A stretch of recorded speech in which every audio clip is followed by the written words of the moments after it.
Hello everyone, I am Carlos Rojas Castillo and I'll present to you Wood extending a WebAssembly virtual machine with out-of-place debugging for IoT applications. This work has been done in collaboration with Mateo Mara, Jim Bowens and Elisa Gonzalez Bosch.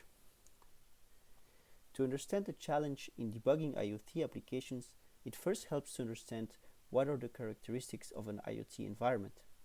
In an IoT environment, we're working with hardware-restricted devices. Those devices are restricted in computational power, but also memory capacity. Communication for such devices is also challenging. For instance, their communication range might be limited, but also network communication might affect their battery life. Furthermore, physical access to those devices is not always possible nor easy, and we're also dealing with a variety of applications. On the whole, all these characteristics makes debugging IoT application hard. This is also something that has been observed by a recent study from Makshari and Mesbah, where the authors surveyed several IoT developers. What they find, for instance, is that the participants agree that the device constraints makes IoT development harder and that it is a challenge of handling failures in a way to avoid losing data and making the system unavailable. On the whole, we can observe that debugging IoT application is certainly not easy. If we look at what debuggers offer, we have the family of online debuggers. Online debuggers are debuggers that allows us to debug IoT applications while executing them. For this, they provide us with debugging operation that allows us to control the execution of the application, inspect the execution state and the application state, and so on. The first kind are the in-place debuggers. The in-place debuggers rely on a single process to execute simultaneously the application that needs to be debugged, but also the debugging functionality. This has the benefit to ensure for a low debugging latency, since every debug operation can instantly be applied on the debugged application. However, the problem is that those debuggers cannot be used in a remote setting. In contrast, remote debuggers can be used in a remote setting because they rely on two different processes, where one executes the application and is deployed on a remote device, and the second one executes the debugging functionality and is executed at the developer's machine. The problem, however, is that by introducing this network, we introduce latency in the debug operations, delays in the debug operations, which in turn increases the chance for the probe effect. The probe effect simply means that it becomes much harder to reproduce a bug. Another approach is out-of-place debugging. Out-of-place debugging is similar to remote debugging in that they also use two different processes, but also manage to achieve low debugging latency. And the reason is because the authors make it possible to debug a remote application locally. For this, they rely on a state or debug session, which is simply a copy of the application and the execution state of a remote application that needs to be debugged. For instance, if we have a device executing an application, the out-of-place debugging will retrieve the state or the debug session which represents that copy that I mentioned. This information is then provided to the developer's machine, and at this moment we start at the developer's machine the execution of the same application that runs on the remote device. This application is synchronized with the retrieved state, and from this moment on, debugging of that local execution is as if we would be debugging the remote application. And this is how they support low debugging latency. Furthermore, once the developer finds the issues, all the fixes can be sent to the remote device where the fixes are applied on the remote device. From an IoT perspective, out-of-place debugging is interesting because of that local debugging. Because we are debugging locally a remote application, this also means that we can reduce the network overhead imposed on that remote device. Furthermore, by ensuring that a remote application is debugged locally, This also implies that we can potentially keep the remote application running. In other words, out-of-place debugging is also suitable for debugging remote applications in production mode. Unfortunately, out-of-place debugging as is unsuitable for IoT.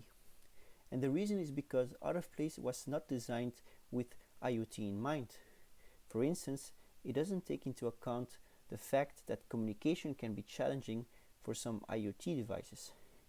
For this particular reason, we introduce out-of-things debugging, which is an extension to out-of-place debugging, which takes the concepts proposed by out-of-place and modifies them to take the IoT characteristics into account. Wood, which is the virtual machine that we propose in this work, implements out-of-things debugging. In what follows, I will elaborate on how we implement Wood. To implement Wood, we base ourselves on an existing virtual machine, namely WARDuino. WARDuino is a virtual machine that was specially designed to run on microcontrollers and executes WebAssembly. WebAssembly is a target compilation language to which many languages can compile to. WARDuino is for us interesting because it provides first remote debugging functionality, which we can use to extend and eventually implement out-of-things debugging, and WARDuino can also be compiled to run locally to the developer's machine, which is also interesting for us because it allows us to support local debugging. Wood stands for WARDuino Out-of-Things Debugging, and as mentioned, is the result of extending WARDuino. In particular, we extended WARDuino across 3 different dimensions, namely the implementation of the Out-of-Things API. I'm talking, for instance, about the retrieval of the debug session, but also the send of a debug session. Also extensions about debugging operations and technical extensions to ensure, for instance, communication over the network. The architecture of our out-of-things debugger consists of 3 different processes. The first represents the remote virtual machine that is deployed on the remote device and is responsible for the execution of the WebAssembly application. The second represents the local execution of the remote device at the developer's machine, and the third one, namely the debugger process, is responsible for the communication between the remote virtual machine and the local virtual machine. When we debug a remote application, the debugger process is the one that retrieves the debug session from the remote virtual machine and provides it to the local virtual machine. The debug session contains all the needed information to make local debugging possible. I'm talking, for instance, about the program counter, the breakpoints, the global variables, and so on. To further reduce the network overhead imposed on the remote device, we rely on a binary communication protocol as a way to exchange information among the 3 different processes. In this situation, we illustrate how we represent a debug session using the binary protocol. In particular, the first byte of a sequence of bytes tells the receiver of this array of bytes that the sequence of bytes corresponds with the debug session. Furthermore, the sequence of bytes is divided in different chunks, where each first byte of each chunk tells what part of the debug session the receiver is expected to read. The last byte of the sequence tells the receiver whether the whole debug session has been received. At this point, every debug operation is applied by the debugger process to the local execution of the application, and at the moment that the developer decides to commit the changes or the bug fixes, the debugger process is the one that will send those changes to the remote virtual machine. When sending those changes, we still need to keep in mind the characteristics of the IoT environment. In particular, we want to enforce a low network overhead on the device. Furthermore, the code base size or the functionality that runs on the device that applies those changes on the device should be low in size. And lastly, we want to also be able to apply those changes over the network.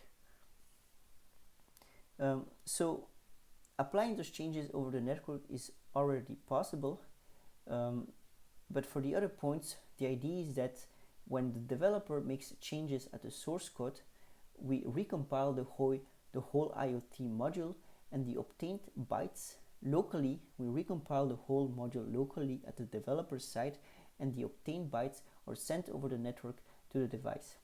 In case the developer makes changes on the state, I'm talking about the application or the execution state, the parts that are affected by the changes are then sent over the network to the device, once again in the form of bytes. By sending just bytes over this network, we ensure for a low network overhead, since WebAssembly applications are relatively small, and we're also working with IoT applications. And this also means that the functionality that needs to apply those changes at the device itself does not need to be complex as byte instrumentation approaches. When debugging the application locally, it might be that proxy calls are triggered between the local virtual machine and the remote virtual machine. The reason is because the remote device might contain so-called non-transferable resources. Non-transferable resources are resources such as sensors that are present on the remote device but are absent on the developer's machine. The problem with this is that when copying a debug session, those resources cannot be copied. Although we cannot copy that information, it is still desirable to access it. In doing so, we once again keep in mind the following points. We want to enforce a low network overhead on the device, and we also want to allow the developers to choose what resources to access. This is important because it allows us, for instance, to support mocking of resources locally. Furthermore, access of a resource might trigger an exception, but this should not compromise the device. Our solution is proxy calls. Proxy calls is a remote function invocation mechanism that is triggered between the local virtual machine and the remote virtual machine. Proxy calls are designed to be lightweight and customizable. Lightweight because they do not take more than a few bytes to be sent and answered. We just simply need to tell what function we want to call, so the function identifier, and followed by the arguments. And it is customizable because developers are able to configure which functions they want to invoke. A last point is that when a remote virtual machine receives proxy call requests, the virtual machine keeps track of some state, for instance, the program counter, the position on the stack, on the call stack, and so on. And this state is kept around and restored after the proxy call has been answered, either through a success result or either by an exception. This in turn ensures that an exception does not compromise the device. We also provide preliminary quantitative experiments. In the first experiment, we compare the execution speed of Wood to other microcontroller runtime environments, namely Espruino and WARDuino. What we find is that Wood's performance is respectable. It is close to the other runtime environments. In a second experiment, we measure the network overhead imposed by our debugger on a remote device and compare it to the one imposed by a remote debugger. The experiment is a small debugging simulation consisting of several step instructions. What we found is that for our debugger, the total network overhead remains constant.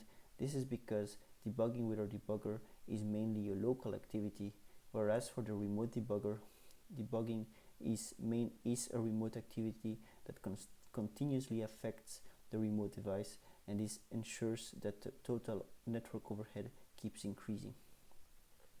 To conclude, I talked about the challenges in debugging IoT applications. I also introduced the idea of out-of-place and out-of-things debugging.